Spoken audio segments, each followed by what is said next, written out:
I knew shit was going sideways when I saw the font. Calibri, size 11, bold red text in an email subject line that screamed urgent, alignment sync. In my world, the world where we build the communication backbones that keep drones from falling out of the sky and special forces teams from talking to static, nothing is urgent unless things are literally exploding. But to Brad, I knew project director who looked like he was assembled in a factory that manufactures disappointment and teeth whitening strips, everything was urgent. I've been in this game for 22 years. I started when cables were thick, servers were loud, and the smell of ozone was the only perfume a woman in engineering needed. I've survived budget cuts that gutted entire departments, commanding officers who thought cloud computing involved actual weather, and 3 separate government shutdowns where I worked for IOUs in spite. I am Sandra. I am the lead systems engineer, and I am tired. Look, before I tell you how I dismantled this man's career with the precision of a laser-guided munition, take a second to hit that subscribe button and smash the like, all right? It helps the algorithm find the other burnt-out cogs in the machine, and frankly, it validates my rage. Thanks. Now, let's talk about the specific hell of corporate nepotism. Brad was the son-in-law of a senator. He had an MBA that was probably printed on the back of a cereal box and a handshake that felt like grabbing a dead fish. He had been in charge for 3 weeks. In those 3 weeks, he had used the phrase paradigm shift 42 times. I counted. I keep a tally on a sticky note under my keyboard, right next to the panic button I wish was wired to an ejector seat. Issue wasn't just that Brad was incompetent, it was that he was loudly incompetent. He treated the classified workspace like a frat house with better security clearance. But I didn't care about Brad, not really. I cared about one thing, the calendar. For the past 4 months, there had been a block on my Outlook calendar that was immovable. It was color-coded in Do Not Disturb gray. It was titled simply 25th Anniversary 000, 25 years. Do you know how hard it is to stay married for a quarter of a century when you and your husband have both spent time in conflict zones? My husband, Mark, is a retired heavy transport pilot. We have spent more anniversaries on Skype with a 3-second delay than we have in the same zip code. We survived the deployment where he lost an engine over the Hindu Kush. We survived the year I lived in a shipping container in a location I still can't legally name. We survived miscarriages, empty nest syndrome, and that one year Mark decided to brew his own beer, and the garage smelled like yeast and regret for 6 months. This year was supposed to be the victory lap. We had booked a cabin in the Smokies. No Wi-Fi, no cell service within 3 miles, just a hot tub, a bottle of 18-year-old scotch, and the silence of the woods. I had prepped for this leave like I was prepping for a tactical withdrawal. I had uploaded every schematic to the secure server. I had written documentation so detailed a golden retriever could have run the system diagnostics. I had briefed my second-in-command, a sharp kid named David who actually respected the hardware. I was bulletproof, or so I thought. It was Friday afternoon, 1600 hours. The office was winding down. The low hum of the server room next door was vibrating through the floor, a comforting sound, like a purring cat made of silicon and electricity. I was clearing off my desk, shredding the daily scratchpad notes when Brad's shadow fell across my cubicle. He didn't knock on the partition, he just loomed. He was wearing a suit that was too blue, a shade that didn't exist in nature, and his cologne smelled like desperate ambition and Axe body spray. Sandra, hey, rock star, he said. He actually did finger guns. I stared at his fingers, imagining snapping them. Brad, I said, not looking up from my shredder. The machine gnawed on a piece of paper with a satisfying ZZZZZT. So quick pivot, he started, leaning against the flimsy wall of my cube, making the whole structure groan. The slide deck for the Tuesday brief with the Pentagon liaison? I need to add some sizzle. Can you rerun the latency simulations? I want the numbers to pop. I stopped shredding. I turned my chair slowly. The mechanism squeaked. Sound of rusted protest that matched my soul. Brad, I said, my voice level, the voice I used when explaining to a general why he couldn't stream Netflix over a secure tactical link. I am out of office starting at 1700 today.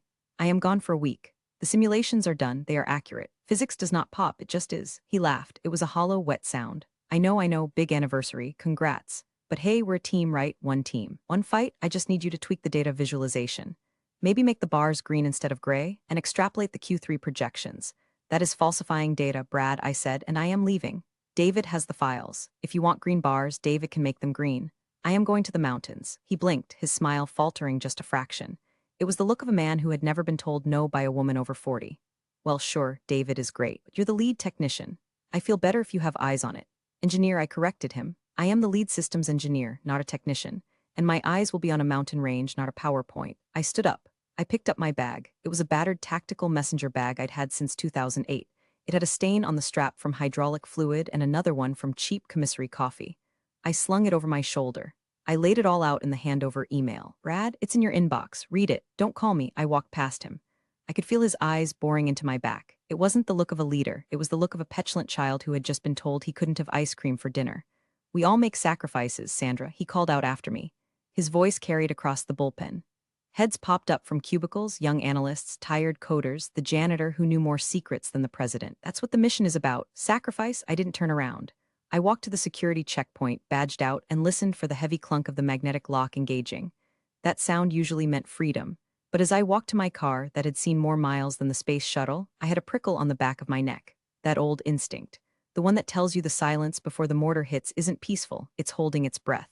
I got in, threw my bag on the passenger seat, and cranked the engine. The radio blared a country song about trucks and beer, simplistic and honest. I gripped the steering wheel. He's going to call, I whispered to the dashboard. The little bastard is going to call. I checked my phone. 17:05, no missed calls. Maybe I was paranoid. Maybe the ghost of my cynicism was haunting me. I put the phone in the cup holder, backed out, and headed toward the highway. Mark was waiting at home with the bags packed. We had a 4-hour drive to the cabin. I told myself it was over. I told myself the work was done. But deep down, I knew men like Brad. They don't see people, they see resources. And when a resource goes offline, they don't respect the downtime. They just kick the machine until it starts working again. I merged onto the interstate, the sun setting in a bruised purple sky over the valley. Try me, Brad, I muttered. Ash flickering in the wind, just try me. Little did I know he wouldn't just try me. He was about to declare war on the wrong veteran. The drive to the mountains is a decompression chamber. That's how Mark and I have always treated it. The first hour is usually silence, just the hum of the tires on the asphalt and the wind rushing past the mirrors. It's the shedding of the skin. He sheds the flight schedules and the FAA regulations. I shed the server logs and the bureaucratic idiocy. By the second hour, we start to talk. By the third, we're human beings again. We were deep in the Appalachians, winding through a pass where the trees leaned in over the road like old men sharing secrets. It was pitch black outside, the kind of darkness you only get when you're miles away from a city. The headlights cut a tunnel through the night, illuminating flashes of guardrails and rock faces. Mark was driving. He had one hand on the wheel, the other resting on the center console, close to mine. He looked good. Older, grayer, with those deep lines around his eyes that came from squinting into the sun at 30,000 feet, but good. He seemed lighter. So, he said, his voice low over the soft classic rock playing on the radio. Did you bring the good stuff, or are we drinking the swill you got in the Christmas raffle? I chuckled, a genuine sound that felt rusty coming out of my throat. I brought the Macallan, Mark. I'm not a savage, and I packed those cigars you like. The ones that smell like burning leather and victory. That's my girl, he smiled. He squeezed my hand. 25 years, Sandy. Can you believe we didn't kill each other? There were close calls, I said, looking out the window at the abyss of the forest. Remember the Fort Hood housing assignment? The one with the mold? I remember you threatening the base commander with a lawsuit, he laughed. It wasn't a threat. It was a promise of kinetic legal action. We were happy. In that moment, the office was a million miles away. Brad was a bad dream. The world was just us, the truck, and the road. Then the center console vibrated. It wasn't a polite buzz. It was an angry, sustained vibration that rattled the plastic cup holder. My phone screen lit up, casting a harsh, sickly blue light into the warm cabin of the truck. I stared at it. The number wasn't saved, but the area code was local. 9:47 p.m. Who's calling you this late? Mark asked, his eyes flickering from the road to the phone. Is it one of the kids? No, I said, feeling a cold knot form in my stomach. Kids have their own ringtone. This is unknown. I should have let it go to voicemail. That's what a sane person would do. But in my line of work, late-night calls usually mean a server farm has melted down or encryption key has been compromised. Instinct to fix things overrides the instinct to protect yourself. I picked it up. This is Sandra. You're not answering your email. The voice was tinny, loud, and unmistakable. It was Brad, and he was screaming. I felt the blood drain from my face. Brad, how did you get this number? This is my personal cell. HR has it on file for emergencies, and this is an emergency. The background noise on his end was loud, music, clinking glasses. He wasn't even at the office. He was at a bar. I'm looking at the slide deck, Sandra. The fonts are all wrong. The transitions are clunky. It looks like shit. I closed my eyes. I took a breath that shuddered in my chest. Brad, I am on leave. I am currently driving through a mountain pass. The slide deck is standard military protocol. Times New Roman, no transitions. It's a briefing, not a circus act. I don't care what the protocol is, he shouted. I could hear him slurring slightly. S in protocol was wet. I told you I wanted it to pop. I need you to log in right now. Pull over, find Wi-Fi, fix it. I have a vision for this presentation and you are sabotaging it with your laziness. Mark's hand tightened on the steering wheel. He could hear the shouting through the phone. His jaw set hard. Laziness? I repeated, my voice dropping to a whisper that was far more dangerous than his shouting. Brad, I worked 60-hour weeks for the last month to prep this system. I uploaded everything. It is done. It's done when I say it's done. Brad roared, I am the project director, you are the help. Now get your laptop out, find a Starbucks or whatever hillbillies have out there and fix the damn slides. I don't care if it's your anniversary, I don't care if it's your funeral. When I call, you answer, you hear me? The silence in the truck was deafening. Mark looked at me, his eyes filled with a mixture of fury and concern. He slowed the truck down, ready to pull over if I needed to explode. But I didn't explode, something else happened. A switch flipped. It was the same switch that flips when you realize the person screaming at you isn't a threat, they're a target. Brad, I said. My voice was completely flat, void of emotion. You called my personal number. At 21:47 on a Friday, while I am on approved annual leave. Discuss font choices. I'm discussing your future employment, he yelled. Do it now or don't bother coming back on Monday. I looked at Mark. I looked at the dark road ahead. I thought about the general I used to report to, the one who taught me that loyalty goes both ways. Okay, I said. Okay, so you're doing it? Brad sounded triumphant, smug. No, I said. I mean okay as in, I understand exactly where we stand. What the hell does that mean? Sandra. I pressed the red button. The call ended. The blue light faded. The cabin returned to darkness.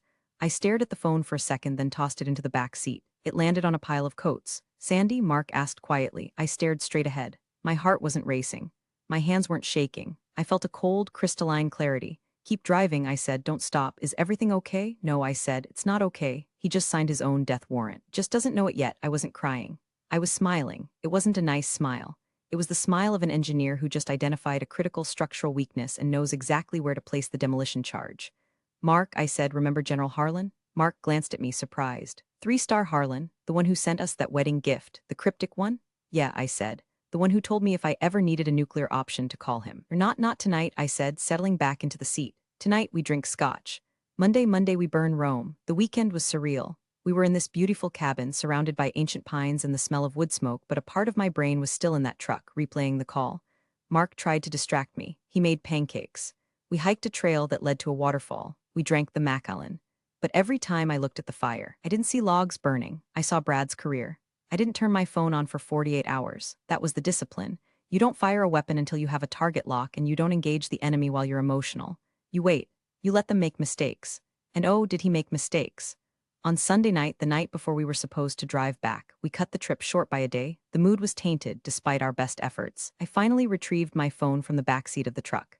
I sat on the porch swing, wrapped in a quilt, and powered it up. It buzzed for 3 solid minutes. A frantic seizure of notifications. 17 missed calls from Brad, 12 voicemails, 5 emails to my personal account, which was a violation of security protocol, so severe it could get your clearance revoked just for trying. But the most interesting message wasn't from Brad. It was a text from David, second in command. David is a good kid. He thinks hacking is what they do in movies, but he knows his way around a Linux kernel.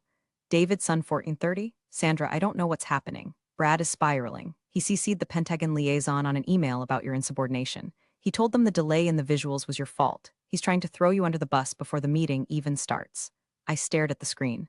The night air was cold, but I felt hot. Brad wasn't just being a jerk, he was lying to the client, and not just any client. The Pentagon liaison was Colonel Iron Mike Patterson, a man who chewed glass for breakfast and hated excuses. Brad had made a fatal calculation error. He assumed that because I was a contractor, I was disposable. He assumed that because he was the director, he held the keys. He didn't know that 15 years ago, before I was a systems engineer, I was the lead comms specialist for a task force in the desert. He didn't know that the man who commanded that task force was now Lieutenant General J. Harlan, the director of Defense Information Systems. And he definitely didn't know that General Harlan owed me. Big time. I won't go into details, some things stay off Reddit and out of the history books, but let's just say there was a night involving a satellite uplink, a sandstorm, and a very critical message that absolutely had to go through to extraction teams. I made it go through. The general never forgot. I opened my contacts. I scrolled past Mom, past Pizza Hut, down to a contact just labeled JH, direct. I didn't call. Generals don't like calls on Sunday nights. I sent a file. I forwarded the voicemail Brad had left me. The one where he screamed, slurred his words, admitted to being drunk, I'm at the bar, and threatened to fire a protected veteran employee for not working on her anniversary. I added a simple text, Sir, hate to bother you. This is the new project director for the Ares Link contract. He is harassing me on my 25th anniversary leave. He is also CCing your Colonel Patterson with lies about system readiness. I am handling it, but I thought you should hear the leadership style we are dealing with. Sandra. I hit send. I watched the little swoosh icon disappear. I looked out at the dark woods. I figured I'd hear back on Tuesday, maybe Wednesday. Generals are busy people. They have wars to run and budgets to argue over. The phone buzzed in my hand 26 minutes later. JH, direct, happy anniversary, Sandra, disregard the noise. I'll handle the debris field. See you Tuesday at 0900. I think a site visit is in order. I read it twice. I'll handle the debris field. A chill went down my spine, not of fear but of anticipation. It was the feeling of hearing the distant rumble of close air support when you're pinned down. Mark walked out onto the porch holding 2 mugs of coffee. He saw the look on my face. The phone was glowing against my cheek. What happened? He asked, handing me a mug. We're going back tomorrow morning, I said, taking a sip. The coffee was black and bitter, just how I liked it. Is it bad? For me? No, I said, looking up at the moon. For Brad, it's an extinction event. I played Brad's voicemail one last time just to hear the slur in his voice. I don't care if it's your funeral. You know, I told Mark he was right about one thing. What's that? It is a funeral. I stood up and tossed the dregs of my coffee into the bushes. But it's sure as hell not mine. Monday morning, our defense contractor office has a specific smell. It smells of stale floor wax, dry clean suits, and the collective existential dread of 100 people realizing the weekend is over. I wasn't there, obviously. I was currently driving back from the mountains, listening to a podcast about serial killers, which felt thematically appropriate. But I know exactly what happened. David filled me in later over beers, his eyes still wide with the trauma of witnessing a train wreck in slow motion. At 08:30 sharp, Brad called an all-hands stand-up. Now, stand-ups are agile terminology meant for software teams to quickly sync. Brad used them as a pulpit. He stood in the center of the bullpen, wearing a fresh suit, gray this time, with a pink tie that looked like a tongue. He was holding a venti coffee from Starbucks, the cup sweating onto the carpet. "Okay, team, listen up," he barked. He had that manic energy of a man who knows he's screwed up but thinks if he just moves fast enough, no one will notice. Big week. Huge week, we have the Pentagon brief tomorrow. He looked around the room. The team was a mix of gray-bearded engineers who had written code for the Voyager probes and young cybersecurity whiz kids who wore hoodies. They all looked at their shoes. "Where's Sandra?" Brad asked loudly. He knew where I was. Everyone knew where I was. "She's on leave, Brad," David said quietly from the back. Brad scoffed. He actually scoffed. "Right, leave. Well, let this be a lesson in dedication. While some people are disconnecting, the rest of us are here driving the mission. I need everyone to step up. We are going to redo the data visualization." A murmur went through the room. Brad, a senior analyst named Helen, spoke up. Helen is 60. She knits during code compiles. She takes zero shit. The data is locked. Sandra signed off on the checksums. If we change the visuals now, we have to re-verify the entire dataset. That takes 3 days. "We don't have 3 days, Helen," Brad snapped. "We have 24 hours. Just make it look better, make it dynamic. I want the generals to feel the data." "Feel the data?" Helen repeated, lowering her knitting needles. "It's latency metrics, Brad. It's not a poem. Just do it." Brad spun around, spilling a drop of coffee. "And David, I want you to audit Sandra's files. I want to see if there are any gaps. I have a feeling our lead engineer has been coasting on reputation."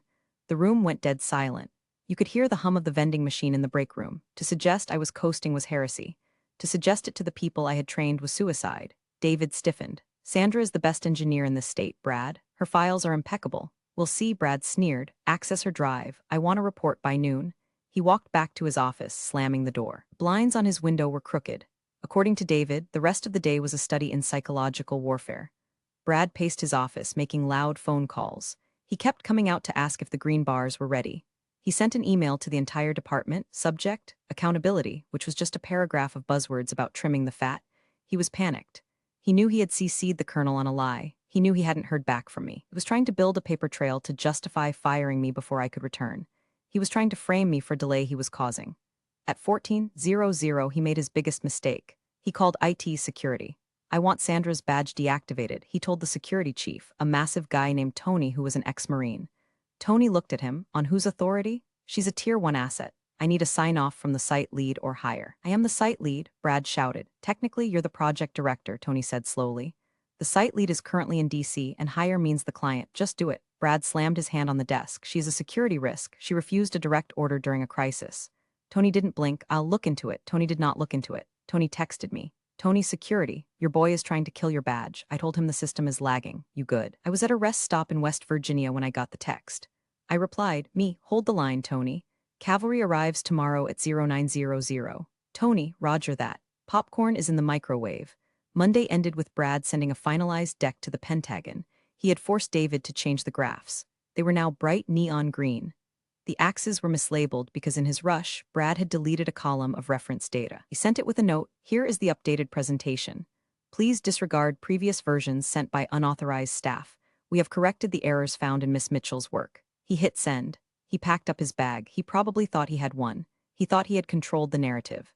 He went home to his wife, the senator's daughter, and probably bragged about how he was cleaning house. He didn't know that at that exact moment, in a secure facility in Maryland, General Harlan was reading that email, and he wasn't looking at the neon green bars. He was looking at the timestamp, and he was picking up a phone. Tuesday morning dawned clear and cold, a perfect day for an execution. I pulled into the parking lot at 0845. I didn't park in my usual spot. I parked in the back near the loading dock. I wasn't going inside yet. My instructions from the general were clear: wait for the signal. I sat in my truck, sipping a coffee that actually tasted like coffee and not rest stop sludge. I watched the front entrance through my windshield. Staff were trickling in, heads down, shoulders hunched. The morale in the building was so low it was practically subterranean. David walked in, looking like he hadn't slept. Helen walked in, carrying her knitting bag like a weapon. Then Brad arrived. He drove a leased BMW. He parked in the spot marked reserved for director. He got out, adjusted his suit jacket, and strode toward the door. He looked confident. He probably thought today was his big moment, the day he dazzled the Pentagon with his neon green charts. He walked inside. At 0858, the atmosphere shifted.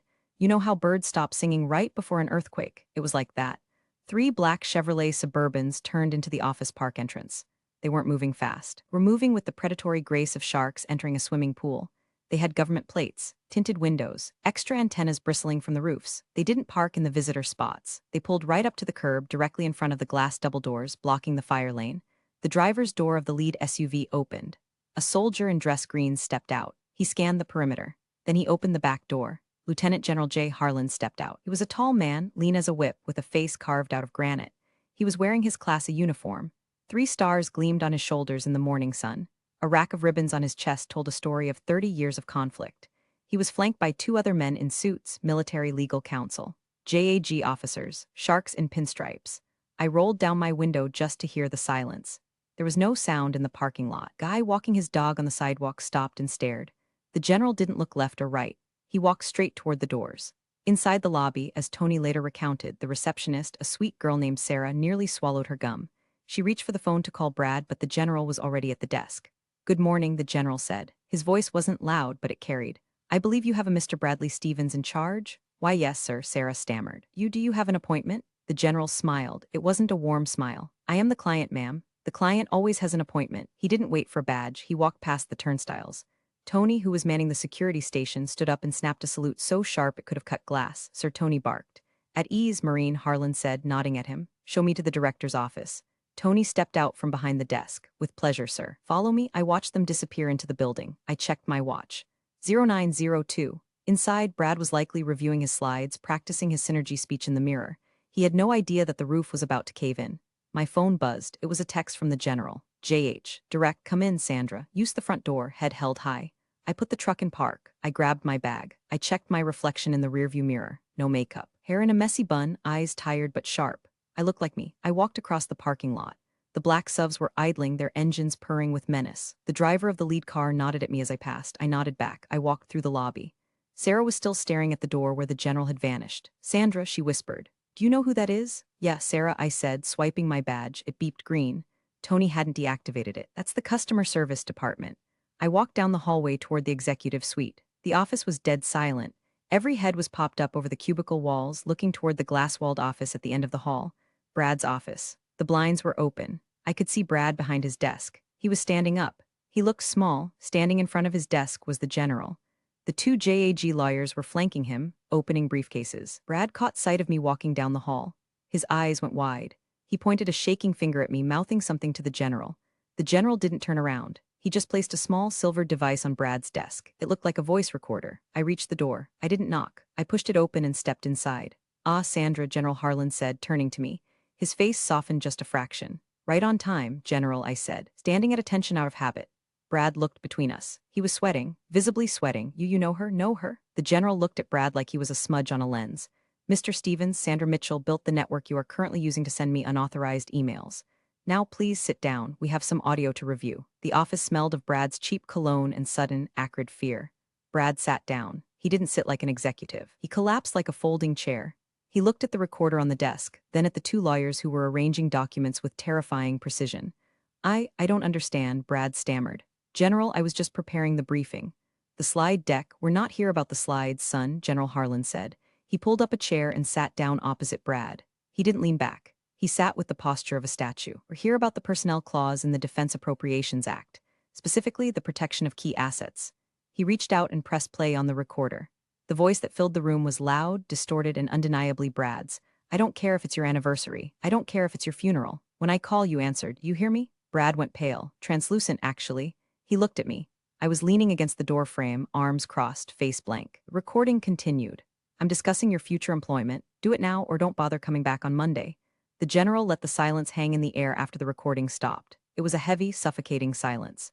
Mr. Stevens, the general said softly. Do you know what a Tier 1 contractor is? She's just an engineer, Brad squeaked.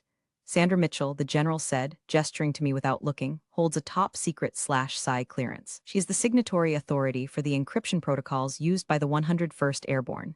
Harassing her? That's bad.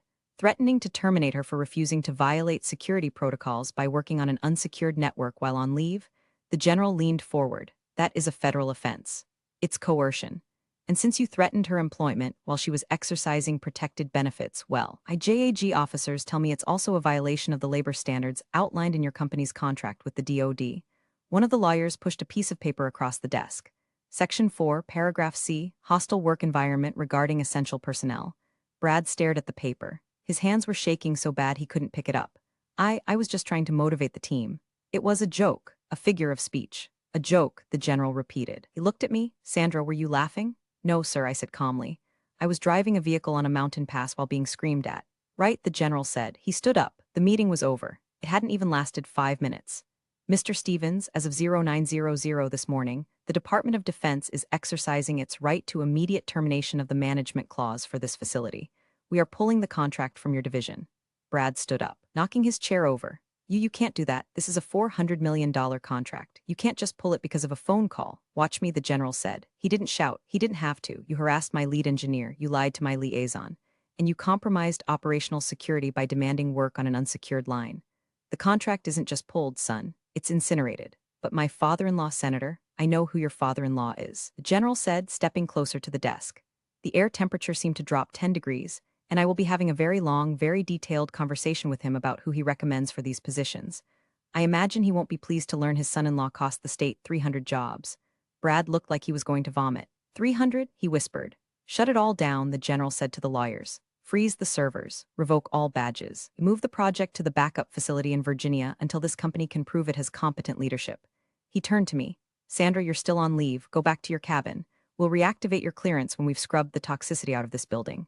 Thank you, sir, I said. The general looked at Brad one last time. Brad was staring at the wall, eyes glazed. You screamed at a ghost, Mr. Stevens, the general said. You thought she was just a woman in a cubicle. You didn't realize she was the structural integrity of this entire operation. You broke the load-bearing wall. Now the roof falls on you. The general walked out. The lawyers started packing up Brad's laptop evidence now. I looked at Brad. I wanted to say something witty. I wanted to give him a savage one-liner, but honestly, he looked so pathetic, so small in his tailored suit that I just felt tired. The font was fine, Brad, I said quietly. I turned and walked out. As I walked down the hallway, the murmur of the office had turned into a roar. Phones were ringing. People were standing up. The JAG officers were already moving toward the server room. I walked past David's cubicle. He looked at me with wide eyes. Did he just? David pointed at the generals retreating back. Yeah, I said. Pack your stuff, Dave. Paid vacation for a week while they sort this out. What about Brad? Brad is going to need a new job, I said, and probably a good lawyer. I walked out into the sunshine. The general was waiting by his SUV. He didn't wave, he just tapped the brim of his cover. I nodded. I got in my truck. My hands were finally shaking. Adrenaline, the crash after the high. I called Mark. It's done, I said. Is he dead? Mark asked. Professionally? Vaporized. Good, Mark said. Come home, I'll pour the scotch. We spent 3 more days at the cabin. The company was in freefall, the contract was frozen, and the senator's office was apparently in crisis mode, but I was sitting in a hot tub watching a hawk circle a thermal. It was the best vacation of my life. When I finally turned my work phone back on, it nearly exploded. 93 emails, 47 voicemails. The tone shift was incredible. It was a masterclass in corporate backpedaling. The first dozen emails were from Brad, sent in the hours after the general left. They ranged from pleading, Sandra, please, we can fix this, to bargaining, I can get you a raise, just call the general, to pathetic, my wife is going to kill me. I deleted them without opening. Then came the emails from HR. The director of human resources, a woman named Linda, who had previously ignored my complaints about the AC being broken for 2 years, was suddenly my best friend. Dear Sandra, we are conducting an internal review regarding the recent management conflict. We would value your input. Please know that the company values your tenure and expertise above all else. Values my tenure. Right, they valued the fact that I was the only person who could turn the lights back on. Then there were the messages from the team. David, Helen, Tony. David, holy shit. The senator issued a statement distancing himself from the company. Brad is gone, scrubbed from the website. They're saying he resigned for personal reasons. Helen, I'm knitting a scarf for the general. What are his colors? Tony, Brad tried to get back in the building to get his personal effects. I told him he wasn't on the list, best moment of my career. I scrolled through the wreckage. It was satisfying, yes, but it was also exhausting. I had built this department. I had hired these people. Watching it paralyzed because one man had an ego problem wasn't a victory, it was a waste. I sat at my kitchen table, drinking tea. Mark was unpacking the bags. You going back? He asked. I have to, I said. Someone has to clean up the mess. The general won't keep the contract pulled forever. He just wanted to make a point.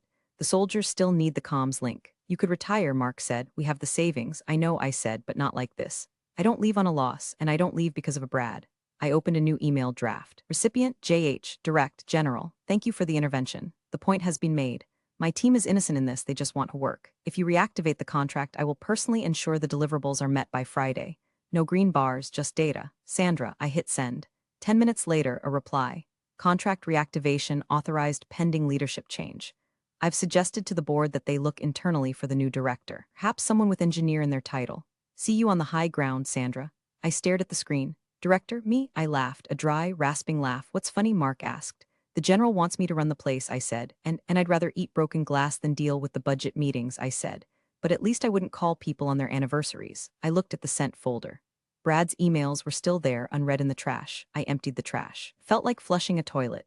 The next day, Wednesday, I drove back to the office. The parking lot was full. The black subs were gone. The reserved spot for the director was empty. I walked in. Sarah, the receptionist, stood up. Welcome back, Sandra. She beamed. She looked genuinely happy. HR left a packet on your desk, and everyone is waiting in the conference room. Waiting for what? I asked. For you, she said.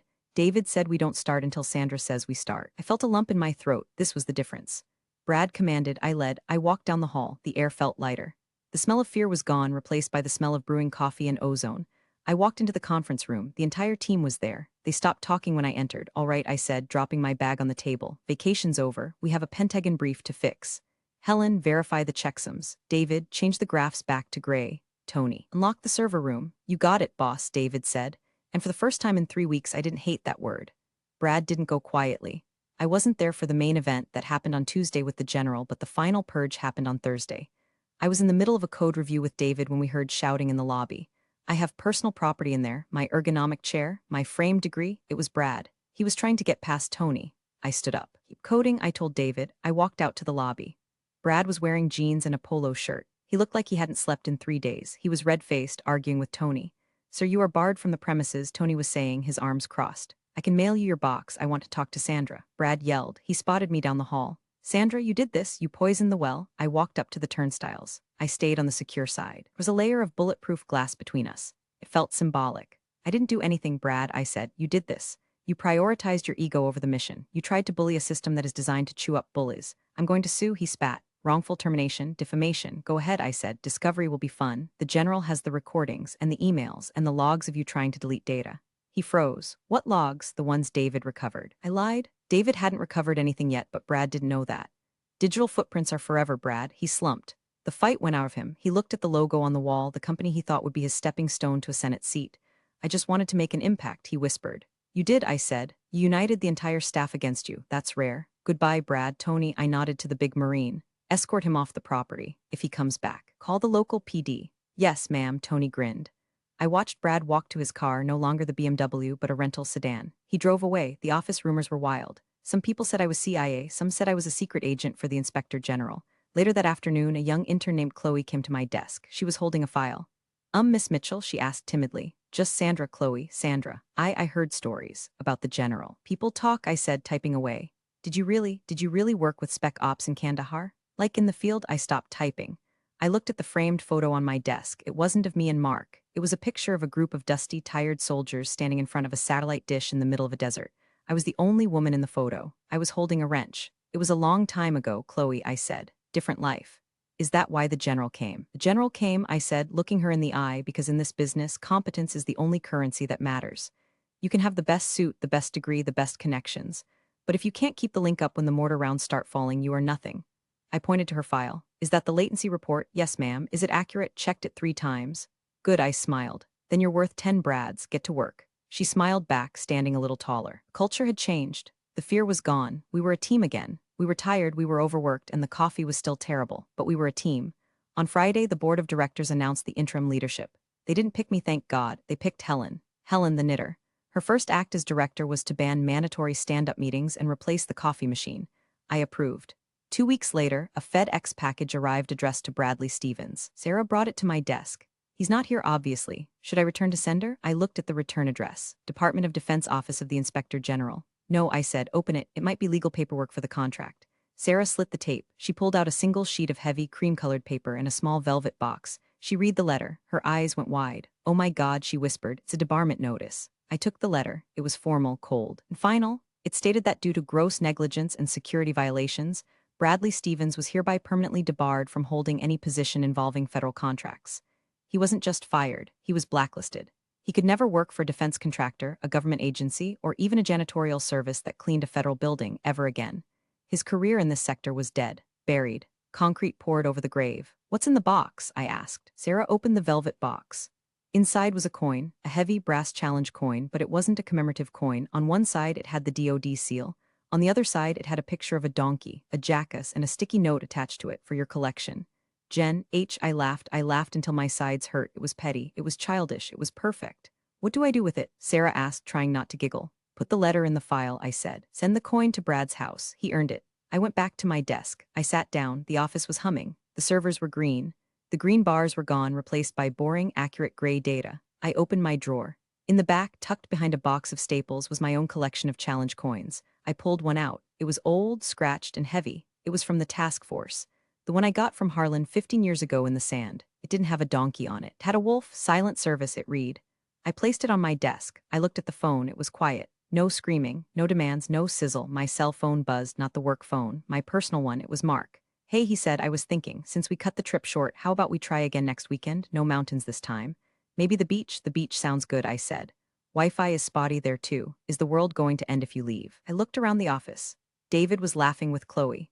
Helen was knitting during a conference call. Tony was eating a donut. No, I said, the world is fine, the system is stable. Good, love you, Sandy, love you too. I hung up. I looked at the screen. A new email popped up. From Jen J. Harlan, subject, new project, eyes only Sandra. We have a situation in the Pacific. Communications array is acting up. Need a consult. You available? I smiled. I took a sip of my coffee. I picked up the wolf coin and flipped it in the air. It caught the light, spinning, a flash of gold in the fluorescent hum of the office. I caught it. I typed my reply. I'm available, sir. Sending diagnostics now. I never raised my voice. I never made a scene. I just did my job. Brad was a ghost. I was the machine, and the machine always wins. Thanks for watching, you cubicle warriors. Hit that subscribe button. Unless you're my old boss, then you're on your own. Revenge of the Coffee Pot strikes again.